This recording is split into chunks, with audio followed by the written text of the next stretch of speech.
Dear students, phenol का हमारा ये जो चैप्टर चल रहा था इसको ही आगे कंटिन्यू करते हुए अब हम देखते हैं। फिनोल की हम प्रिपरेशंस को देख रहे थे और कल मैंने अपने वीडियो में डाइजेनियम सॉल्ट के जल अपघटन द्वारा फिनोल के बनाने की जो विधि है उसको डिस्कस किया था। इसके अलावा और भी कई विधियां थीं।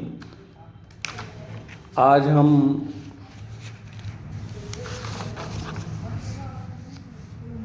फिनोलिक अम्लों के द्वारा किस प्रकार से हम फिनोल प्राप्त कर सकते हैं। फिनोलिक अम्लों में बहुत इम्पॉर्टेंट एसिड है salicylic acid. Ortho hydroxy benzoic acid को सैलिसिलिक एसिड भी कहा जाता है। तो सैलिसिलिक एसिड का जो सोडियम सॉल्ट है उसका डीकार्बोक्सिलेशन करते हैं। डीकार्बोक्सिलेशन का मतलब उसमें से कार्बन डाइऑक्साइड को हम पृथक करते हैं। सोडियम सैलिसिलेट हमने लिया है। सोडियम सैलिसिलेट का डीकार्बोक्सिलेशन करने पर सोडियम फिनॉक्साइड का फॉर्मेशन होता है और सोडियम फिनॉक्साइड का जल अपघटन कर देने पर फिनोल प्राप्त होता है। तो इस प्रकार से फिनोलिक अम्लों के द्वारा फिनोल का प्रिपरेशन कर सकते हैं। इस रिएक्शन को हम इस प्रकार से देखते हैं। यहाँ पर ये सैलिसिलिक एसिड है जो ऑर्थो हाइड्रोक्सी बेंजोइक एसिड है। कॉमन नेम या कॉमर्शियल नेम इसका सैलिसिलिक अम्ल होता है। इसका सोडियम सॉल्ट है सोडियम सैलिसिलेट। सोडियम सैलिसिलेट का डीकार्बोक्सिलेशन किया जाता है सोडा लाइम के द्वारा। सोडा लाइम जिसमें NaOH भी है और कैल्शियम ऑक्साइड है। तो सोडा लाइम के द्वारा डीकार्बोक्सिलेशन करने पर इसमें से सोडियम कार्बोनेट है वो निष्कासित हो जाता है और यहाँ से ये जो है सोडियम फिनॉक्साइड का इसमें फॉर्मेशन होता है। सोडियम कार्बोनेट निष्कासित हो गया। सोडियम फिनॉक्साइड का अब हम जल अपघटन कर देंगे तो फिनोल प्राप्त हो जाता है। ये इस प्रकार से फिनोल को बनाने की एक विधि है। ये भी इंडस्ट्रियल मेथड के अंतर्गत ही आती है क्योंकि सैलिसिलिक एसिड से इस प्रकार से हम फिनोल है वो इंडस्ट्रियली हम इसको प्राप्त कर सकते हैं। लेबोरेटरी में भी हम इस प्रकार से फिनोल को प्राप्त कर सकते हैं।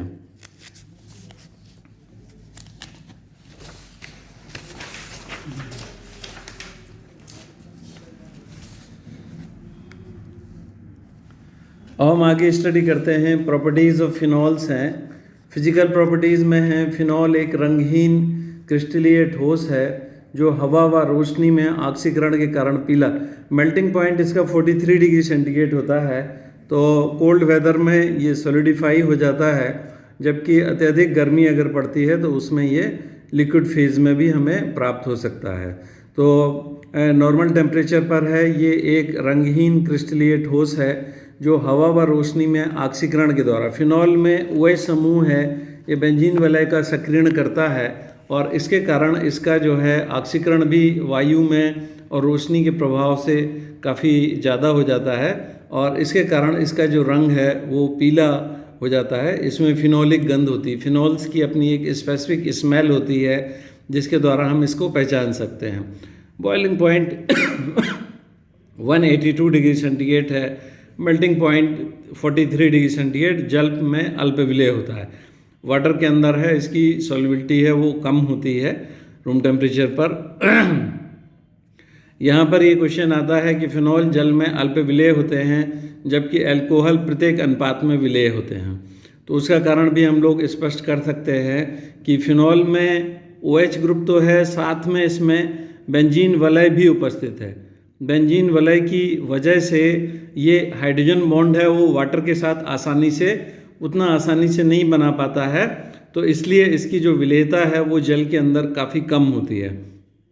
सामान्यतः फिनोल संतृप्त अल्कोहल्स की तुलना में अधिक ध्रुवीय होते हैं। फिनोल्स की जो ध्रुवणता है उसका कारण क्या है कि इनके अंदर अम्लीयता पाई जाती है, एसिडिक करैक्टर, जिसके कारण फिनोल का अल्कोहल्स की तुलना में अधिक अम्लीय होना है। तो फिनोल्स हैं वो मोर एसिडिक होते हैं जिसकी वजह से इनके अंदर जो है पोलरिटी भी पाई जाती है और इस कारण से ये जो है वाटर में ये जो है अधिक ध्रुवीय होते हैं और जो है फिनोल का अल्कोहल की तुलना में अधिक अम्लीय होना है। तो जो वाटर में लो सॉल्युबिलिटी है, ये अल्प विलेयता है, उसको हम हाइड्रोजन बंध के आधार पर स्पष्ट कर सकते हैं। यद्यपि कि ये अल्कोहल की तुलना में अधिक ध्रुवीय होते हैं, एसिडिक के कारण है, लेकिन फिर भी इनकी जो जल में जो विलेयता है वो अल्कोहल से कम होती है, जिसका कारण मैंने बताया है कि ये जो बेंजीन वलय है ये हाइड्रोजन बंध स्थापित करने में जो है सहायता नहीं करती है, बल्कि हिंड्रेंस पैदा करती है, जिसकी वजह से फिनॉल्स का वाटर के अंदर सॉल्युबिलिटी है वो कम हो जाती है। अब हम इसके अम्लीय गुण को देखते हैं। जैसा कि बार बार कहा जा रहा है, फिनॉल्स हैं वो अल्कोहल्स की तुलना में अधिक अम्लीय होते हैं। फिनॉल की अम्लीयता कार्बोक्सिलिक अम्लों से तो कम होती है। अगर हम किसी एक पर्टिकुलर कार्बोक्सिलिक अम्ल से हम कंपैरिजन करें तो इनकी अम्लीयता कम होती है, परंतु अल्कोहल्स के कंपैरिजन में ये अधिक अम्लीय होते हैं। अल्कोहल्स से इनकी अम्लीयता है वो अधिक होती है। हम यहाँ पर देखते हैं, जैसे कार्बोक्सिलिक एसिड है RCOH है, यहाँ पर Ka वैल्यू है 10⁻⁻5 होती है, और फिनॉल्स की जो Ka वैल्यू है 10⁻10 है। अल्कोहल्स की जो Ka वैल्यू है वो 10⁻6 से 10⁻18 के बीच में होती है। तो इस प्रकार फिनॉल्स की अम्लीयता है कार्बोक्सिलिक अम्लों से तो कम है, लेकिन अल्कोहल से अधिक होती है। अल्कोहल की तुलना में फिनॉल के अधिक अम्लीय होने का कारण है फिनॉक्साइड आयंस का अनुनाद स्थायीकरण। इसमें जो फिनॉक्साइड आयन है वो रेजोनेंस के द्वारा स्टेबलाइज हो जाता है, जबकि जो एल्कोक्साइड, जैसे अगर हम इनका कंपैरिजन करें एथिल अल्कोहल से, C2H5OH है, तो C2H5OH C2H5O नेगेटिव आयन, और अगर इस तरह से हम इसका सपोज करिए कि इस प्रकार से आयनाइजेशन हम कंपेयर करते हैं, तो एथॉक्साइड आयन में अनुनाद का कोई चांस नहीं है। ये जो नेगेटिव चार्ज है ये ऑक्सीजन पर ही कन्फाइंड है, जबकि फिनॉक्साइड आयन में ये जो नेगेटिव चार्ज है ये बेंजीन वलय पर है, वो आसानी से विस्थानीकृत हो जाता है। हम देखेंगे नेगेटिव चार्ज है यहाँ पर ऑक्सीजन और कार्बन के बीच में एस्टेब्लिश हो गया, पाई इलेक्ट्रॉन है वो यहाँ पर शिफ्ट हो गए, नेगेटिव चार्ज इधर ऑर्थो पोजीशन पर आ गया। अगेन ये जो नेगेटिव चार्ज है ये पाई इलेक्ट्रॉन इधर शिफ्ट हो जाएंगे, नेगेटिव चार्ज इधर आ गया, और इस प्रकार से ये वलय की दोनों ऑर्थो और एक पैरा स्थिति पर लगातार डीलोकलाइज होता रहता है, और इसके डीलोकलाइजेशन के कारण है जो फिनॉक्साइड आयन है वो अत्यधिक स्थायी हो जाता है, इसलिए ये आसानी से H आयन को छोड़ देता है। तो रेजोनेंस स्टेबलाइजेशन है वो फिनॉक्साइड आयन के अंदर हो जाता है।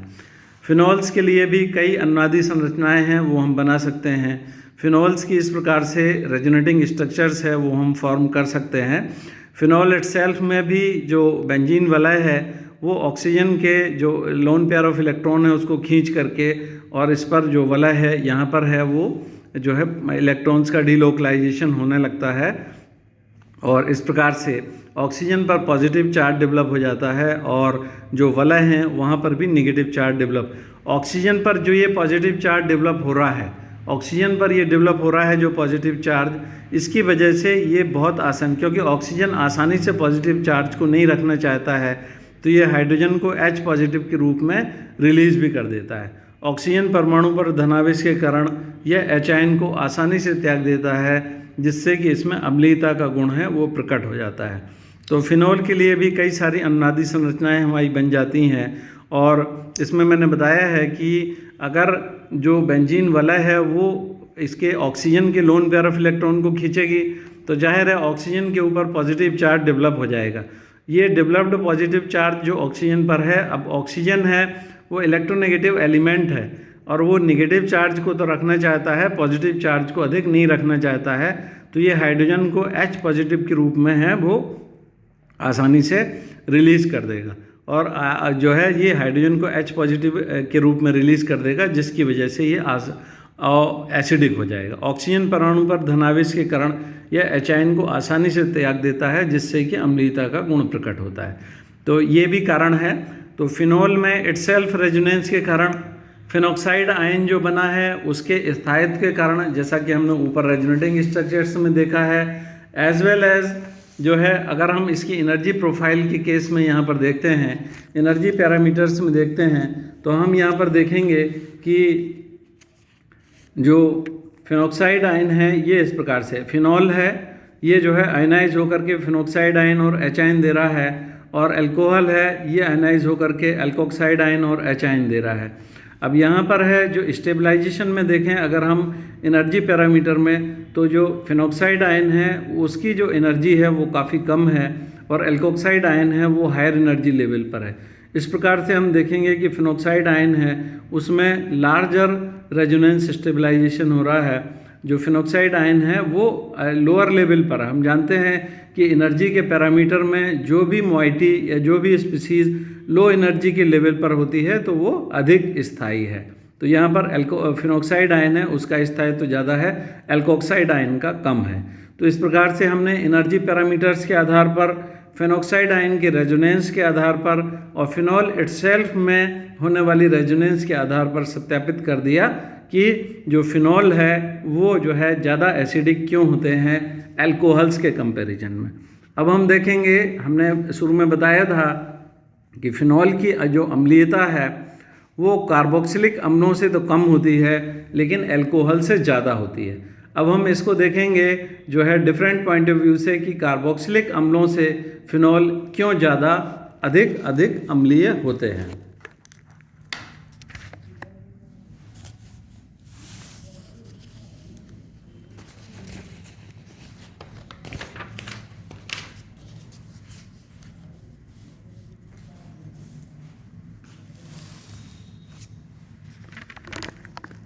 फिनॉल कार्बोक्सिलिक अम्लों से कम अम्लीय होते हैं क्योंकि कार्बोक्सिलेट आयन में ऋणायन ऑक्सीजन परमाणु पर स्थित होता है, जबकि फिनॉक्साइड आयन में यह पूरी बेंजीन वलय या कार्बन परमाणुओं पर विस्थानीकृत हो जाता है।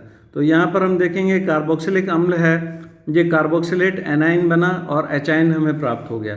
अब हम जो कार्बोक्सिलेट एनाइन है इसके रेजोनेंस को हम देखें तो नेगेटिव चार्ज जो ऑक्सीजन पर आया है ये डिलोकलाइज होकर के कार्बन और ऑक्सीजन के बीच एस्टेब्लिश हो जाएगा और ये जो पाई इलेक्ट्रॉन है ये ऑक्सीजन पर चला जाएगा। इसकी वजह से अब दूसरा जो ऑक्सीजन परमाणु है वो ऋणावेश को ग्रहण कर लेगा और इस प्रकार से यहाँ पर कार्बोक्सिलेट ऋणायन में इस प्रकार से रेजोनेंस है वो होने लगेगी। ये जो फिनॉक्साइड आयन है, फिनॉक्साइड आयन में जो रेजोनेंस हो रही है वो ऑक्सीजन का जो नेगेटिव चार्ज है वो कार्बन पर, कौन से कार्बन पर, बेंजीन वलय के कार्बन परमाणुओं पर ऑर्थो और पैरा स्थिति पर ये क्रमशः डिलोकलाइज होता रहता है। अब हम देखेंगे किसकी विद्युत ऋणता ज़्यादा है। ऑक्सीजन की विद्युत ऋणता चूँकि अधिक होती है इसलिए किसी भी प्रकार से जो नेगेटिव चार्ज चाहे इस ऑक्सीजन पर उत्पन्न हो रहा हो चाहे दूसरे पर उत्पन्न हो रहा हो, जब ऑक्सीजन पर नेगेटिव चार्ज उत्पन्न होता है तो वो उसको अधिक लंबे समय तक आसानी से धारित किए रह सकता है या आसानी से धारण करता है, जबकि फिनॉक्साइड आयन में ये जो नेगेटिव चार्ज है ये पूरी रिंग पर है, वो डिलोकलाइज हो रहा है, विस्थानीकृत हो रहा है और रिंग पर कार्बन की जो विद्युत ऋणता है वो ऑक्सीजन के कंपैरिजन में कम है। तो कार्बन की इस ऋणावेश को रखने की जो क्षमता है वो काफ़ी कम होती है, इसलिए कार्बोक्सिलेट ऋणायन का जो स्थायित्व है वो अधिक हो जाता है ऑक्सीजन की अधिक विद्युत ऋणता के कारण और आसानी से नेगेटिव चार्ज को एक ऑक्सीजन से दूसरे ऑक्सीजन तक विस्थापित किए रखने के कारण।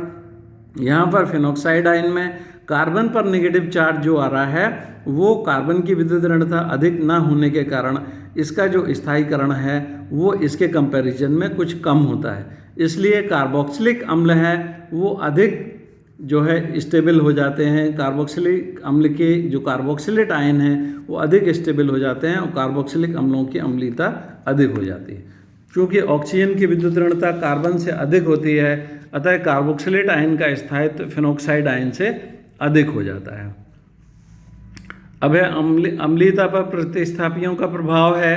तो अम्लीयता जो फिनॉलों की होती है वो प्रतिस्थापियों की उपस्थिति के कारण बहुत अधिक प्रभावित होती है और प्रतिस्थापी हम जानते हैं दोनों तरह के हो सकते हैं, इसमें -I प्रभाव वाला भी हो सकता है और +I प्रभाव वाला हो सकता है। क्योंकि जो प्रतिस्थापी है अगर -I प्रभाव वाला होगा तो वो बेंजीन वलय से या फिनॉक्साइड आयन से आसानी से इलेक्ट्रॉन्स को अपनी ओर खींचेगा और अगर +I प्रभाव वाला होगा तो वो इसकी फिनॉक्साइड आयन की बेंजीन वलय की ओर है वो इलेक्ट्रॉनों को सप्लाई करेगा। तो अम्लीयता पर इस प्रकार से प्रतिस्थापियों का प्रभाव होता है। अब हम देखेंगे कि -I प्रभाव वाले कौन से समूह हैं। जैसे नाइट्रो समूह हैं, हैलोजन समूह इत्यादि हैं, ये -I प्रभाव वाले समूह होते हैं, जबकि एल्किल समूह इत्यादि हैं ये +I प्रभाव वाले समूह होते हैं। तो अगर हमने इसमें एक -I प्रभाव वाला समूह डाला है तो वो किस प्रकार से इसकी अम्लीयता को प्रभावित करेगा, इसी प्रकार से एल्काइल समूह या कोई +I प्रभाव वाला समूह डाला है वो किस प्रकार से इसकी अम्लीयता को प्रभावित करेगा, इसको हम इसमें जो है प्रतिस्थापियों के कारण अम्लीयता पर प्रभाव के अंतर्गत अध्ययन करेंगे।